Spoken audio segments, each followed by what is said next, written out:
Hey everyone, and welcome back to English Naturally podcast.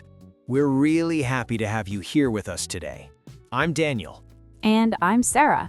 Whether you're listening to us for the very first time, or you've been learning English with us for a while, you're in the right place. This podcast is made especially to help beginner and intermediate English learners build real, natural English. Yes, the kind of English people actually use every day, at work, with friends, and in real-life situations. Not textbook English, but real spoken English. Our goal is simple. We want to help you sound more fluent, more natural, and more confident, one episode at a time. And today's episode is all about time. But don't worry, we're not talking about grammar rules like past tense or future forms. Instead, we're focusing on small but powerful time expressions. These are words and phrases that help us explain when something happened and how events are connected. You'll hear expressions like prior to, previously, earlier on, in the meantime, and a few others. Some of these words may sound a little formal at first, but the truth is many of them are used in everyday English, especially when we tell stories or explain events in order. So here's how today's episode will work. First, you'll listen to a short and simple conversation between two friends. They're talking about a busy and eventful week. After that, we'll break everything down one expression at a time. We'll explain what each phrase means, how it's used, and when you should use it. We'll also share our personal stories to make everything feel more real and easier to remember. And finally, we'll give you practical tips on how to use these expressions in your own conversations, at work, in writing, or when telling your friends what happened last week. All right then, let's dive into today's conversation and hear how these time expressions come to life. All right, now let's listen to the conversation. Two friends are talking about a very busy and stressful week.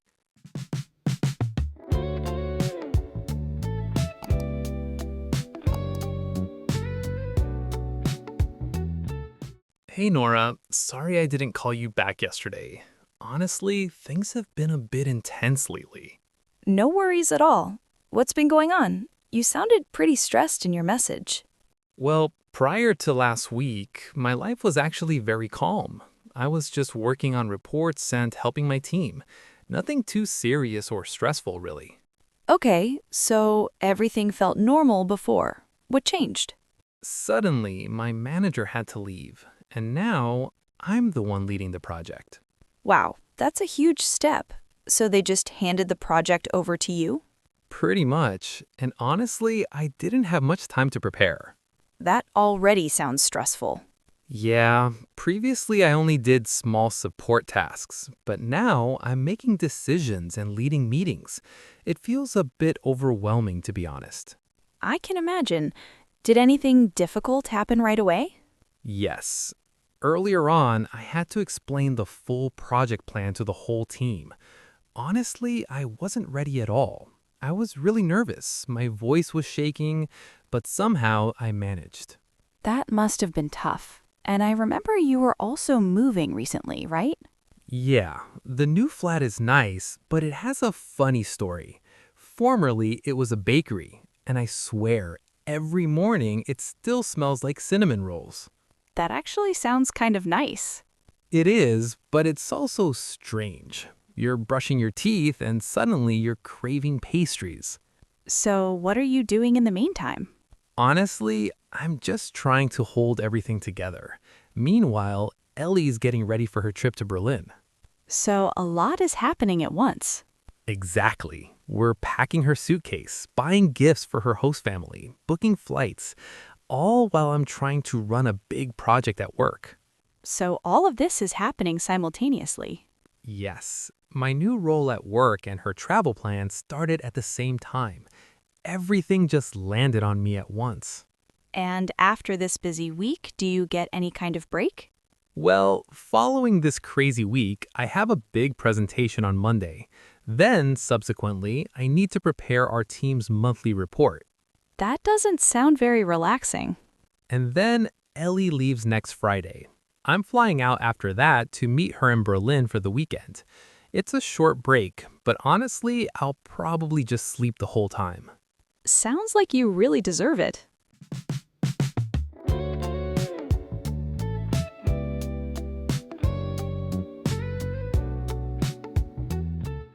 All right, let's begin with the first time expression we heard in the dialogue. The phrase is prior to. In the conversation, Lucas said, "Prior to last week, my life was actually quite calm." So what does prior to mean? Simply put, it means before. Yes, but it's not exactly the same as just saying before. Prior to sounds a little more formal and thoughtful. You often hear it in business situations, reports, presentations, or when someone is talking about an important change in their life. If you say before, that's totally fine for everyday English, but prior to adds a feeling of distance and reflection. It's very useful in storytelling, especially when you want to show that life was one way and then something changed. For example, you might say, "Prior to moving to this city, I lived in a small town." That sentence doesn't just tell us the time, it tells us that life was different before. Here's a personal example from me. Prior to becoming a teacher, I worked in IT. That sentence shows a big shift, not just a small change, but a completely different chapter of life. Exactly. Prior to often carries the feeling that something important happened afterward. You'll also hear it in formal writing, like job applications or emails. For example, prior to my current role, I worked as a customer service advisor. Or in business settings, prior to the launch, the company tested the product in 3 countries. So let's quickly summarize. Use prior to when you want to say before, but in a slightly more serious, professional, or reflective way. It's perfect for talking about life changes, career shifts, or moments when everything moved in a new direction. All right, let's move on to the next time expression we heard in the dialogue. The word is previously. In the conversation, Lucas said, "Previously, I had only ever done small support tasks." So what does previously mean? It's another way to say before, but it feels more neutral. Yes, it's not as formal as prior to, but it still sounds organized and clear. We often use previously when we want to give background information or explain what came before the current situation. For example, you might say, "Previously, I worked in retail, but now I work in education."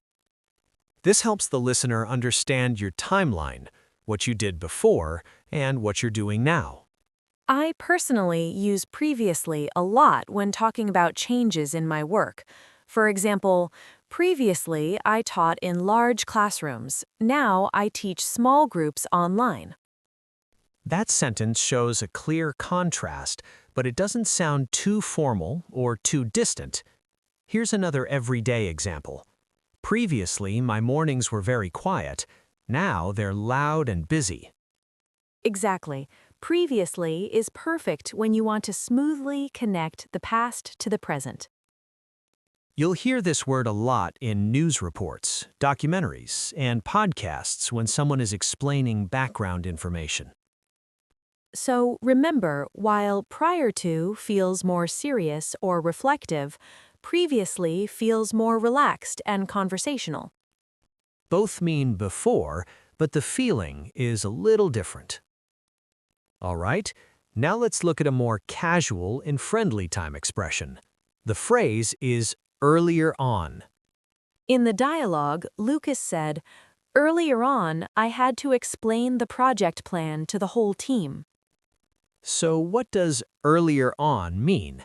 It simply means earlier, usually earlier today or earlier in the story. Yes, it's similar to saying a little while ago, but it's a bit more specific. We often use earlier on when talking about something that happened earlier in the same day or earlier in the conversation.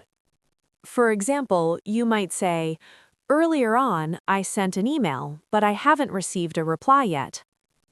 It helps your listener understand the timeline without sounding formal or serious.